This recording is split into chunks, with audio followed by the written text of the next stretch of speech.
लेकिन जब ये महारानी चुनाव मैदान में उतरी तो यहाँ भी उन्होंने ऐसी धाक जमाई कि गिनीज बुक में नाम दर्ज करवा दिया।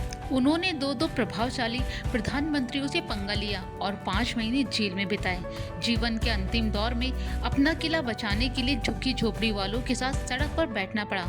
वो चाहती तो आसानी से मुख्यमंत्री बन सकती थी, लेकिन अपने महाराजा का मान रखा और इस बहाने अपनी प्रजा का भी।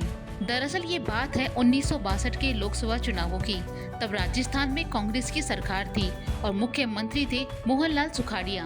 वो समझ रहे थे कि कांग्रेस की हालत पतली है और महारानी गायत्री देवी उबार सकती हैं। उस समय गायत्री देवी स्वतंत्र पार्टी में शामिल हो चुकी थी और विधानसभा चुनावों में वो 154 सीटों में से 36 सीटें स्वतंत्र पार्टी को दिलवा चुकी थी।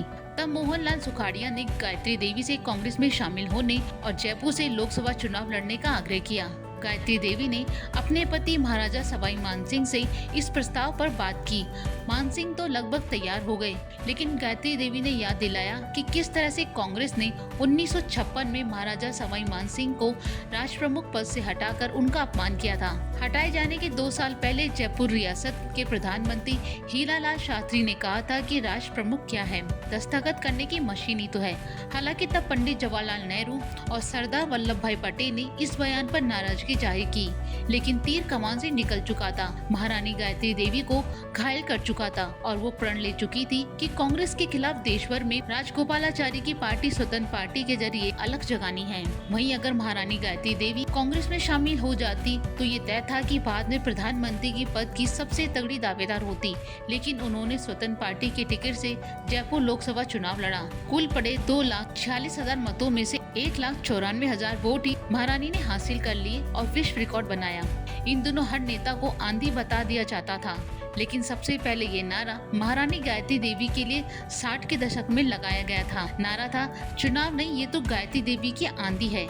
चुनाव जीतने के बाद गायत्री देवी संसद पहुंची तो टिप्पणी की, पूरा जयपुर राजघराना ही संसद पहुंच गया और वो अपना पर्चा फहरा रहा है। तब वो खुद लोकसभा सदस्य, उनके पति सवाई मानसिंह राज्यसभा में निर्दलीय सदस्य, दौसा लोकसभा से पुत्र पृथ्वी सिंह सांसद और राष्ट्रपति की स्त्री ब्रिगेडियर भवानी सिंह जो गायत्री देवी के सौतेले बेटे थे। इतना ही नहीं, 1962 में भारत चीन युद्ध के बाद संसद में वो प्रधानमंत्री जवाहरलाल नेहरू से उलझ गई थी।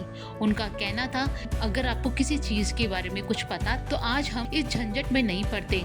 फिर 5 साल बाद 1967 में वो इंदिरा गांधी से उलझ गई। दरअसल गायत्री देवी की माता का नाम भी इंदिरा राजे था। वो इंदिरा गांधी के साथ ही शांति निकेतन में पढ़ चुकी थी। इंदिरा गांधी ने तब संसद में गायत्री देवी को किसी संदर्भ में कांच की गुड़िया कह डाला था। ये वो साल था तब राजस्थान विधानसभा में स्वतंत्र पार्टी के 49 विधायक जीत कर आए और इंदिरा गांधी की कांग्रेस के विकल्प का दावा मजबूती से पेश किया। कहा जाता है कि दोनों की बीच तल्खी तब और बढ़ी जब इंदिरा गांधी ने राजा महाराजाओं की 5वीं फर्ज को खत्म कर दिया।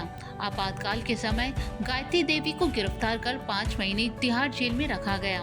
तब कहा जाता है कि जयपुर राजघराने के जयगढ़ किले में इंदिरा गांधी के इशारे पर फौज भेजी गई थी और वहाँ गड़ा हुआ खजाना भी शायद हाथ लग गया था। हालांकि जयपुर राजघराने ने बाद में कहा था कि सोने चांदी कुछ पुराने सिक्के ही खुदाई में मिले थे। कहा जाता है कि इंदिरा गांधी को गायत्री देवी की संसद में मौजूदगी बर्दाश्त नहीं थी। खूबसूरत, बुद्धिमान, राष्ट्रीय ठाटबाज और जिंदगी जीने की शाही अंदाज, ये सब इंदिरा गांधी को अखरता था। उस समय स्वतंत्र पार्टी का लगातार विस्तार हो रहा था। महारानी गायत्री देवी स्वतंत्र पार्टी का सबसे चमकता सितारा थी और पार्टी का चुनाव चिन्ह था तारा। इंदिरा गांधी इसे चुनौती के रूप में देखने लगी थी। खैर, तिहाड़ जेल से छूटने के बाद गायत्री देवी ने राजनीति से किनारा कर लिया। यहाँ ये चौंकाने वाला फैसला था और रहस्यमय भी। कूच विहार राजघराने की राजकुमारी, जयपुर की महारानी और फिर राजमाता गायत्री देवी का हमेशा झुकाव राजघरानों की राजनीति पर ही रहा।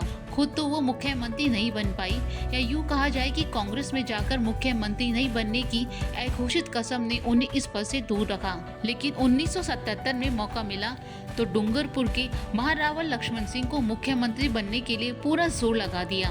वहीं महारानी वसुंधरा राजे के मुख्यमंत्री काल में राजमाता को जयपुर के अपने मोती डूंगरी किले के एक हिस्से पर सरकारी कब्जा रोकने के लिए सड़क पर भी बैठना पड़ा। 90 साल की उम्र में राजमाता गायत्री देवी की मौत हो गई। वैसे राजनीति में कब, कहां, कैसे कौन करवट ले ये कोई नहीं कह सकता। गायत्री देवी और भवानी सिंह के बाद अब उनकी बेटी दिया कुमारी केंद्र और राजस्थान मोन मार्ग इति में सक्रिय भूमिका निभा रही हैं। जयपुर राजघराने में राजा रजवाड़े के राजकाज से लेकर अब उनकी बेटी राजस्थान विधानसभा में उप मुख्यमंत्री चुनी गई हैं। दिया कुमारी ने इन 10-12 सालों में जमकर मेहनत की है और उनकी इस मेहनत का फल जनता ने अपार प्यार और समर्थन देकर विधानसभा भेज कर दिया है। समय का पहिया जब चलता है तो अच्छे चले जाते हैं और अपने आप को तुरंत का समझने वाले मैदान से चले जाते हैं। गायत्री देवी के बाद अपने वंश का नाम आगे बढ़ाकर और पावर सेंटर में आने का बड़ा अनूठा उदाहरण मिसाल कायम कर दी है।